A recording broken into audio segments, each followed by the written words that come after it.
Alors, ces messieurs sont là pour un défi. Oui, j'ai vu, hein. Les 3 incontournables de la sécurité de vos bases de données Oracle en 15 minutes chrono. Merci d'accueillir Damien Riard et Hakim Loumi de la société Oracle. Messieurs, c'est à vous. Merci beaucoup. Bonjour à tous. Alors, on est vraiment très content d'être ici avec vous aujourd'hui parce que quand même, depuis 2 ans de Zoom, ça fait beaucoup de bien d'avoir du présentiel. On y avait eu droit en septembre et là, on revient même pas 1 an après, donc c'est super. Alors aujourd'hui, effectivement, 15 minutes pour tout savoir sur la sécurité des bases, repartir avec des vrais moyens d'action, savoir comment le mettre en place dans votre entreprise. C'est parti. Alors aujourd'hui, j'ai la chance d'être avec Hakim Loumi, qui est Worldwide Product Manager Database Security for Oracle. Autrement dit, il est chef produit pour la sécurité des bases et il est localisé en France. Moi-même, Damien Riard, je m'occupe de sécurité également dans les équipes Europe et je suis le contact privilégié pour la partie sécurité pour tous nos clients sur le cloud. Alors aujourd'hui, on vous a préparé un agenda très simple. Compréhension des risques, moyens d'action. Et si vous sortez vos téléphones tout à l'heure, vous avez 2 slides à prendre en photo pour repartir avec tout ce qu'il faut comme information. Il faut quand même écouter entre les deux. Alors concrètement, pourquoi on vous parle de sécurité des bases de données? Pour une raison simple, c'est que tous, vous avez des bases de données dans vos entreprises. Tous, vous avez vos données les plus importantes dans ces bases.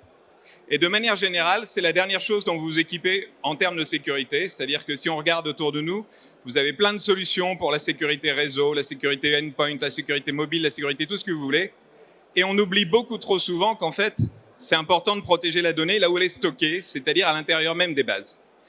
Et le fait que les bases soient souvent cachées dans le back-office, loin d'Internet, entre guillemets, etc., peut vous donner un faux sentiment de sécurité.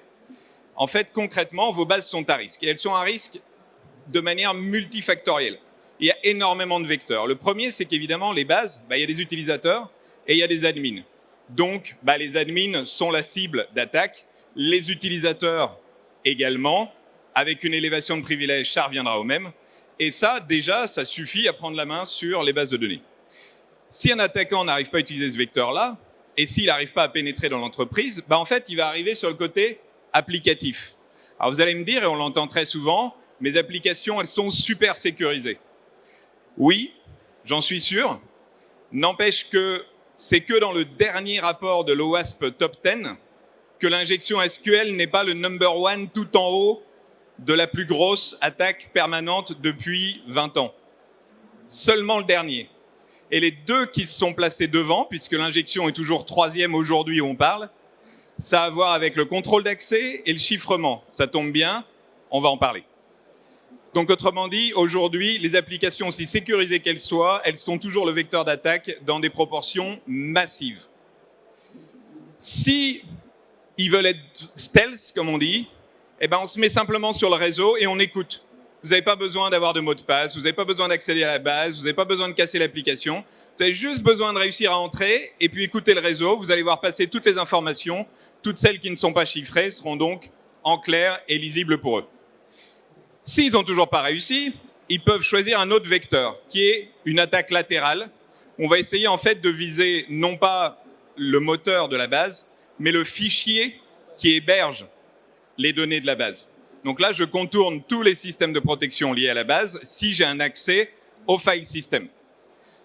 Je peux aussi, évidemment, si vos bases de données ne sont pas patchées, alors j'ai confiance, vous avez probablement tous vos systèmes patchés en permanence. On sait tous que c'est très simple. Mais si il y a une vulnérabilité exploitable, ils peuvent utiliser cette vulnérabilité pour à nouveau accéder à vos données. Et puis, dernier point, la prod, chez la plupart de nos clients, c'est l'endroit le plus sécurisé, bien entendu. Mais quid des copies de la base de données dans tous les environnements hors production, autrement dit test, dev, QA, etc. On va se retrouver avec souvent les mêmes données, ou en tout cas une grosse partie des mêmes données, autrement dit la même criticité, et finalement beaucoup moins de protection. Donc, idéal pour attaquer à cet endroit-là, et je ne parle pas des sauvegardes, etc. Alors vous allez me dire, que faire? C'est simple, en apparence. quand on a affaire à autant, je dirais, de vecteurs d'attaque, il faut ce qu'on appelle la défense en profondeur. Tout le monde connaît ça en cybersécurité. Et donc, vous allez sécuriser la configuration de vos bases pour que vous ne prêtiez pas le flanc à une attaque. Vous allez vérifier les dérives potentielles. Vous allez bien entendu tout chiffrer, que ce soit en transit, que ce soit sur le stockage au repos. Chiffrer, ça suffit pas. Il faut aussi gérer les clés et s'assurer que ces clés soient correctement gérées, tout le cycle de vie, la création, la rotation, etc., etc. Derrière, on parlait du mauvais contrôle d'accès, qui est le number one de l'OWASP Top 10 en ce moment. Il faut vérifier ce contrôle d'accès, non seulement aux bases, mais aussi les différents privilèges par rapport aux différents jeux de données qu'il y a dans la base, et puis évidemment les utilisateurs à privilèges. Dernier point, et non le moindre, alors on sait tous qu'il faut mettre en place de l'audit, mais avoir de l'audit, en fait, ça ne sert à rien si on ne l'utilise pas. Alors vous allez me dire que vous avez tous un SIEM sur lequel vous stockez l'audit, ok, super, et vous faites quoi avec? C'est-à-dire, proactivement parlant, qu'est-ce qui vous permet d'utiliser ces données d'audit pour comprendre qu'il y a réellement une attaque qui est en train de se passer sur votre base? En fait, quand on parle de ça, ça commence à devenir compliqué. Alors, pour vous aider à mettre tout ça en place, donc c'est là où vous prenez une photo du slide. Vous avez, on a mis trois, comment dirais-je, des meilleurs guides, des meilleurs best practices autour de la base. Le premier, c'est le Center for Internet Security, donc le CIS, qui met un document auquel vous avez accès là, qui s'appelle Securing Oracle Database. Donc, tout ce qu'il faut faire pour sécuriser une base de données. Si vous êtes le niveau extrémiste au-dessus, vous allez utiliser le STIG, qui est donc l'organisme américain qui fait partie du gouvernement, qui vous donne toutes les recommandations pour implémenter la sécurité au niveau de la base. Et si vous voulez quelque chose sans doute plus facile à lire, vous pouvez aller sur oracle.com où vous aurez notre dernière version, qui est la 4e version du guide de sécurisation des bases Oracle, qui est donc très complet et sur lequel vous retrouverez toutes ces informations. Là, avec ça, vous aurez tout. Maintenant, on a dit qu'on ferait compréhension et action. Alors, chez Oracle, la sécurité nous tient extrêmement à cœur et on veut vraiment vous faire comprendre dans quel cas il faut vous sentir concerné. C'est-à-dire, quelles sont les bonnes questions à vous poser. Pour moi, la première bonne question à vous poser, c'est est-ce que la configuration de vos bases, vous savez que vous avez mis une configuration ultra sécurisée et que dès qu'il y a une modification de cette configuration, vous êtes alerté. Ce deuxième point, il est fondamental. Deuxième point, les utilisateurs, les comptes utilisateurs. Est-ce que vous avez une matrice claire de qui fait quoi, de qui correspond à quoi et de pourquoi ils accèdent à quoi dans la base? Parce que très souvent, avec les années, on n'ose plus trop enlever les droits des comptes, on ne sait plus trop quelle application accède à quoi, et ça, c'est très, très dangereux. Troisième point, est-ce que vous avez une cartographie claire de la sensibilité des données dans vos bases et concrètement de la quantité de ces données? Parce que si vous avez 2 données personnelles dans une base, tout le monde s'en fout. Si vous en avez 2 millions, forcément, c'est plus dangereux, notamment en termes de conformité. Et puis, dernier point, sur ces 3 premières questions, si demain, vous avez un ransomware, une attaque, vous perdez entièrement vos bases. Vous avez les autorités qui arrivent chez vous. Est-ce que vous êtes capable de certifier quelle était la dernière configuration de la base, quelle était la quantité de ces données sensibles, et donc, autrement dit, de prouver à quelle conformité réglementaire vous devez répondre ou non. Pour répondre à ça, il y a un outil magique qui est une solution cloud qui s'appelle DataSafe. Et je vais demander à Hakim de nous en faire la démonstration. Et il te reste 6 minutes. Double défi, ok. Alors, avance. On va commencer directement. Alors, il faut savoir que DataSafe, c'est un outil service cloud. Donc, il est gratuit, il est automatisable, il est directement déployable. Vous n'avez pas besoin d'avoir de compétences spécifiques. Vous l'avez directement, tout est déjà plugué. Et vous avez face à vous donc un dashboard qui vous permet d'avoir une vision globale de tous les composants de la sécurité au sein de votre base de données. Donc là, dans cet exemple, vous voyez évidemment les évaluations permanentes de tous les composants de sécurité, de l'activité des utilisateurs. Tout est classifié par risque de niveau. Comme ça, vous avez la facilité de voir et d'accéder directement à ce qui est critique ou pas. Tout est fait par des codes couleurs assez simples. Dans cet exemple, vous voyez qu'on a un problème de patch ou on a un problème de backup sur 3 des bases qui sont auditées. C'est un audit permanent, donc on n'est pas à faire ou à lancer des jobs spécifiques, ce sont toujours des choses qui sont actives. Si on regarde sur la partie des utilisateurs, encore une fois, vous avez des codes couleurs, des choses assez simples, intuitives, qui vous permettent d'accéder directement à l'essentiel.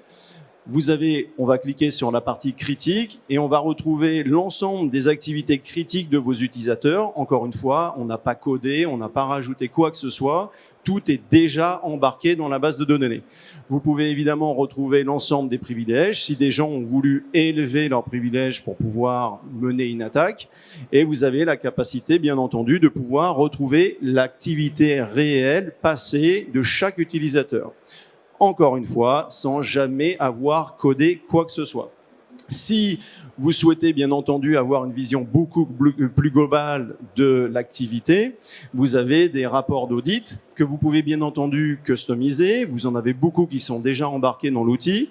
Vous avez ici dans cet exemple la possibilité de voir par exemple les login failures, donc les personnes qui ont essayé de se connecter à votre base de données. Ça pourrait être des robots, ce genre de choses. Et vous pouvez voir bien entendu quand est-ce que ça s'est passé. Est-ce qu'il y a un client particulier ou une adresse IP qu'il faudrait surveiller, etc. Donc, dans cet exemple, vous avez eu 290 tentatives de connexion en échec et vous avez directement l'information. Bien entendu, vous avez aussi besoin d'être alerté. Il ne suffit pas d'avoir des logs. Il faut aussi, bien entendu, être réactif à la minute pour pouvoir faire soit de la rémédiation ou de l'auto-rémédiation. Donc, les alertes vous permettent bien entendu de voir l'historique des alertes, mais vous pouvez être notifié par mail, par SMS, de manière à ce que, encore une fois, vous sachiez exactement qui a fait quoi en fonction des alertes, soit prédéfinies par l'outil, soit créées par vous-même et customisées. Ici, dans cet exemple, vous voyez toutes les étapes critiques. Donc, pour finir, le dashboard vous permet d'accéder à l'ensemble des composants et vous pouvez, bien entendu, focaliser sur chacun des détails. Je te repasse la main. Alors, première partie de la démo, on regarde la configuration de la base, on regarde l'activité des bases, on le surveille dans le temps. Maintenant, deuxième partie des questions que je posais tout à l'heure, qu'est-ce qu'on fait par rapport aux données sensibles ? Donc, pour pouvoir savoir si vous avez des données qui sont critiques, bien entendu, il va falloir les identifier pour ensuite les classifier. Donc, DataSafe vous permet d'avoir un module de découverte, Data Discovery, qui vous permet tout simplement de pouvoir scanner la totalité des données dans votre base de données et de les classifier selon une nomenclature. Oracle vous propose déjà plus de 120 types de données sensibles qui sont déjà embarqués. Vous pouvez créer bien entendu vos propres données spécifiques, vos propres types de données sensibles. Et vous avez comme ça la possibilité de retrouver très très facilement si vos données sont de type caractère personnel, de santé, financière, etc., de pouvoir les classifier. Donc, si au niveau standard international, elles sont considérées comme sensibles et si elles sont prédéfinies par Oracle ou par vous-même. Ensuite, bien entendu, pour cela, il vous suffit juste de lancer un job et vous allez pouvoir retrouver très très facilement une classification automatique. Donc, vous n'avez rien à faire. Une fois que le job est lancé, vous allez avoir directement la classification par objet, par schéma et par type de données sensibles. Ces données sensibles, donc dans cet exemple, vous voyez, j'ai lancé plusieurs rapports. Et si je clique sur l'un d'entre eux, je vais avoir une vision globale de la répartition de l'ensemble de mes données de type sensible sous forme, évidemment, de tableaux ou alors de forme de cercle de sensibilité. Je vais pouvoir comme ça ainsi facilement retrouver la répartition proportionnelle de chacune de mes données, encore une fois, caractère personnel, etc. Ce qui va me permettre de mettre un accent ou un focus sur des données très critiques à mes yeux. Et bien entendu, sur la partie basse, vous allez retrouver la totalité de vos objets, tables, colonnes. Si ces données sont déjà classifiées de type email adresse, last name, etc., user ID, password, et vous allez aussi avoir quelque chose de très intéressant. La dernière colonne qui est ici vous permet de voir un échantillon des données, ce qui vous permettra très facilement de savoir si ce que le moteur a trouvé est réellement sensible à vos yeux ou pas, dans la mesure où vous allez pouvoir le décocher ou le laisser cocher par défaut. Ça vous permettra par la suite, bien entendu, d'appliquer des masques, des formats de masquage. Ça veut dire qu'une fois que vous avez sélectionné les données sensibles que vous voulez anonymiser, si vous le souhaitez, pour éviter la prolifération de ces données sensibles sur des environnements non prod, eh bien, il vous suffit tout simplement de leur appliquer des algorithmes. Alors, Oracle vous propose déjà des algorithmes prédéfinis, mais vous pouvez bien entendu créer vos propres algorithmes. Auquel cas, très facilement, vous choisissez donc l'algorithme, vous lancez le script de masquage. Ici, vous voyez, j'ai des scripts en erreur et des scripts en succès, et je sais automatiquement combien de temps ça a pris, combien de données ont été masquées, comment elles ont été masquées. Et il faut savoir que c'est un masquage à la volée. Donc, on ne fait pas de duplication de la donnée. Une fois qu'elle est copiée sur une base cible, elle est anonymisée, avec aucun retour arrière possible. C'est une réelle anonymisation. Eh ben, merci beaucoup, c'était extrêmement clair. Alors, pour résumer, avec DataSafe, c'est un service cloud. Ça concerne toutes les bases Oracle, où qu'elles soient, c'est-à-dire dans le cloud, dans des clouds non Oracle, chez vous. Ce service, il vous permet, sans avoir rien à faire, rien à coder, de vérifier et d'analyser la configuration de vos bases, de vérifier, surveiller l'activité sur vos bases et d'identifier les données sensibles et d'aller jusqu'à les masquer si vous le souhaitez. Pour chacune de ces fonctionnalités, vous obtiendrez des rapports qui vous donneront une capacité de répondre à vos exigences de conformité. Et alors du coup, la dernière question pour conclure, Hakim, ça semble un peu trop beau. Comment je fais et combien ça coûte? Alors, si vous avez une base de données Oracle dans le cloud Oracle, OCI, c'est gratuit. La sécurité, pour nous, ce n'est pas une option, c'est quelque chose d'office, de base. Donc, c'est gratuit. Vous suffit tout simplement d'aller sur oracle.com, vous créez votre compte et vous commencez déjà à enregistrer vos bases pour que DataSafe puisse automatiquement faire des premières évaluations. Si en revanche, vous avez des bases dans d'autres clouds, puisque DataSafe permet aussi de superviser des bases de données Oracle dans Amazon, Azure, etc., eh bien là, ce sera un peu moins de 200 € par mois en termes de souscription. Et aussi dans votre propre data center, hein, je tenais à le dire. Je crois qu'on va s'arrêter là-dessus sur la bonne remarque de Hakim. La sécurité, c'est quelque chose de base. Je pense que je vais vous laisser avec ça. Et puis, dernier point, on est sur le stand D6. Et si vous venez dans une demi-heure, juste après la conf de nos collègues, eh ben, il y aura du champagne. Donc, à bientôt. Au revoir et merci beaucoup. Merci. Bravo, messieurs. Très belle conclusion. Rien à dire.